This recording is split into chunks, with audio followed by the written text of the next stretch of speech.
Hola amigos de Virtual Domingos, y como pueden ver aquí en el museo también tenemos estaciones para el descubrimiento y para el aprendizaje. Y él nos va a explicar cómo está lo que es la comida y la fisiología del auditivo y de la columna prácticamente en el espacio. All right. Well, hi there.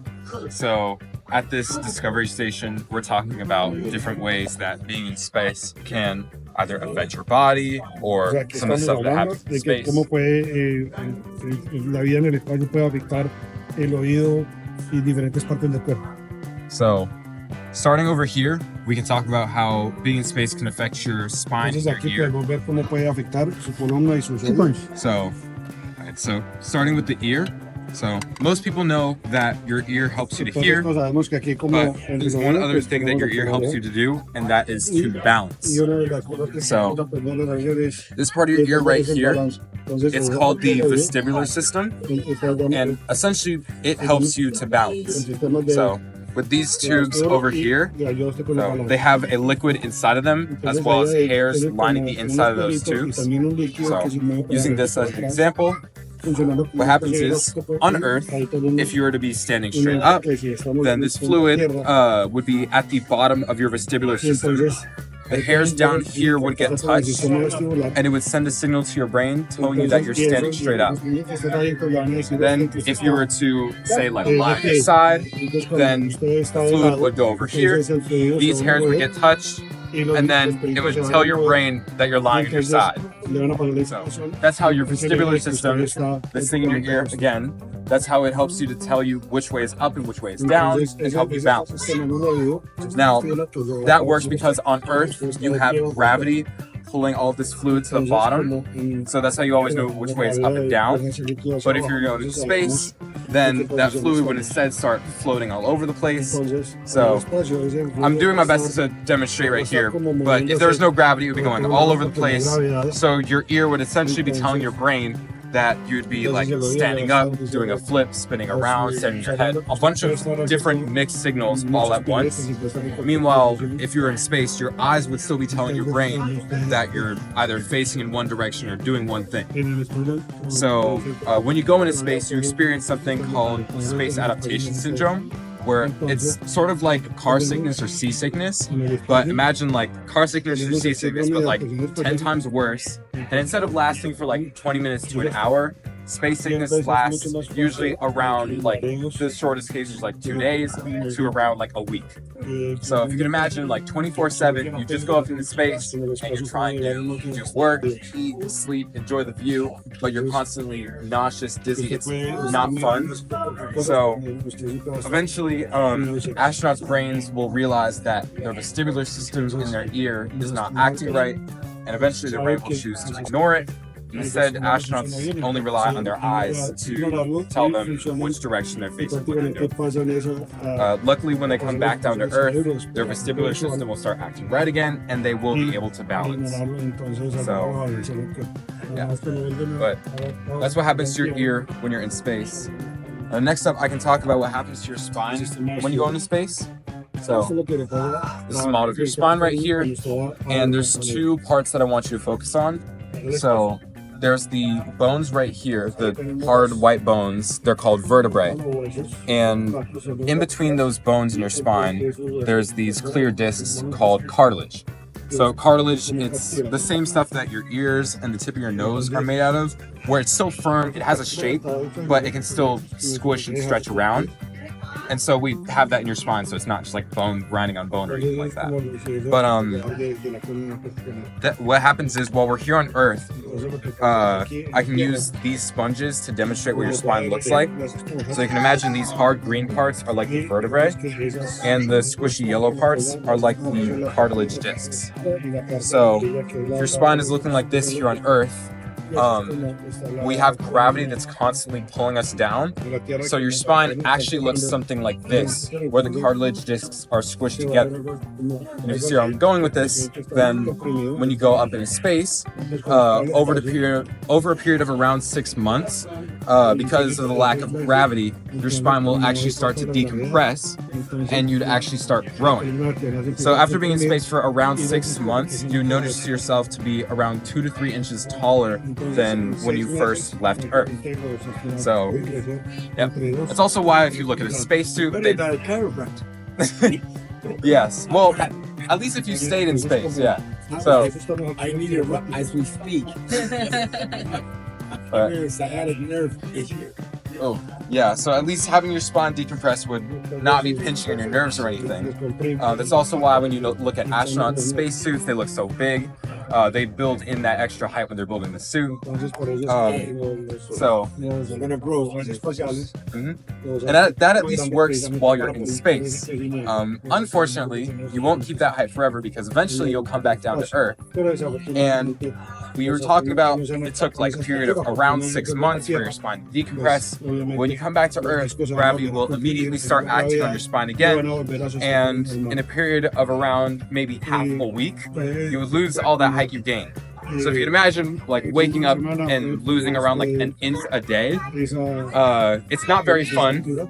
And astronauts will typically have to go through some sort of physical therapy or at worst surgery to come back through it because you could have like a slip disc happen as your spine is recompressing. You could have a pinched nerve. A lot of not fun stuff could happen with your spine. So it's not as fun when you realize you're losing that height that you gained, but at least you can say you were taller at some point. But that's mainly what happens to your spine if you're in space for an extended period of time. And then another cool thing we have at the station. Say it again? Very much adjustable. According to when you go there and when you come back, right? So like spring. Definitely. It's just you spend most of your life on Earth, so you don't really get to experience that much. Yeah. Interesting. But next up, we have some different space foods and drinks. So what I'll do is I'll run through them and explain what each of them are, because they definitely don't look like what they normally look like here on Earth. And then I'll explain why they look the way that they do. So starting off, I have 4 different space drinks over here, and then 2 space foods. So I'll run through the foods first. So starting this right here. So it is a protein. A lot of people typically have it very often on Earth, and this is essentially like a beef patty. So this is sort of like an astronaut's hamburger.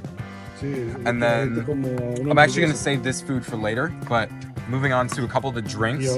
We have this right here, which isn't too hard to guess. It's just some hot chocolate. Next up is this right here, which would be like a banana milkshake. Then next up we have this, which is green tea. And then next, this one is a little harder to guess what it is because if you notice, all of these food and drink, they've been dehydrated, so they don't have any water in them. That's already why some of the foods look kind of interesting. But this one as well, I'm going to say that it has been oxidized.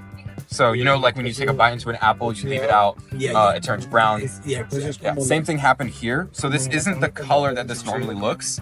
But this right here would be lemonade.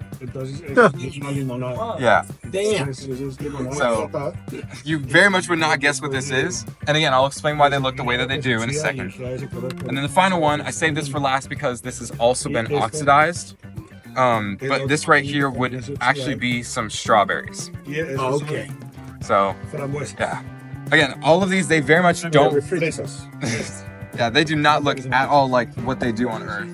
So, is that damaging though if you eat it or not really? So, I will say specifically these space foods right here, they're very old. They're like 40 years old. So the packaging would be different, and also that's a little bit of the reason they look why they do.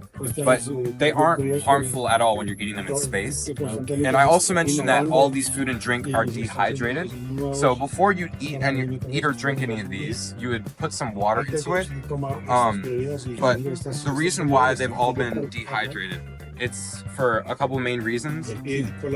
Exactly. So when you're going up into space, you're usually trying to take up all your food for the trip with you. because it's very expensive to bring food back up into space. Like only if you're in space for like. You mean there's not that thing? What is that called now? That thing you deliver food? Yeah, there's no DoorDash in space or anything like that. Damn. So Man, we should go. yeah, I mean, if you were willing to pay a few $1,000s to send, thousands, millions of dollars to go send up more food up to space, you could do that. But for shorter missions, you want to bring all that with you, so you don't want your food spoiling. That's why you dehydrate it. Yeah.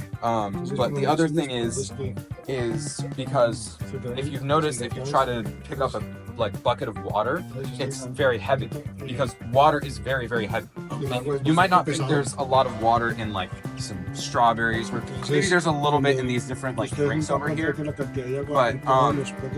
that water adds up very quickly considering you're taking up all your food and drink for an entire journey. It's because it costs like thousands of dollars of fuel to bring up any extra weight. So you don't want to bring up any extra weight that you don't need.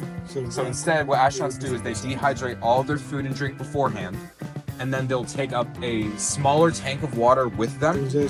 And before they eat or drink any food or drink, they'll put some water in, they'll heat it up, they'll consume it, and then when that water exits their body again, it is filtered, recycled, and reused. So, yes, That's disgusting.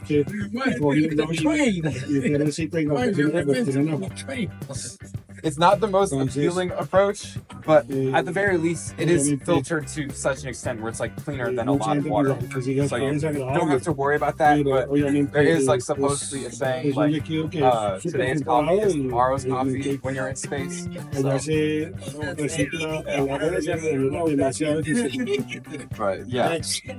But yeah, that's what happens with foods in space. So that's what we have right here. Thank you very much. Muchas gracias. Ahí está, familia de Virtual Wings. Otro pequeño video más para que ustedes vayan conociendo cómo es la vida allá arriba en el espacio.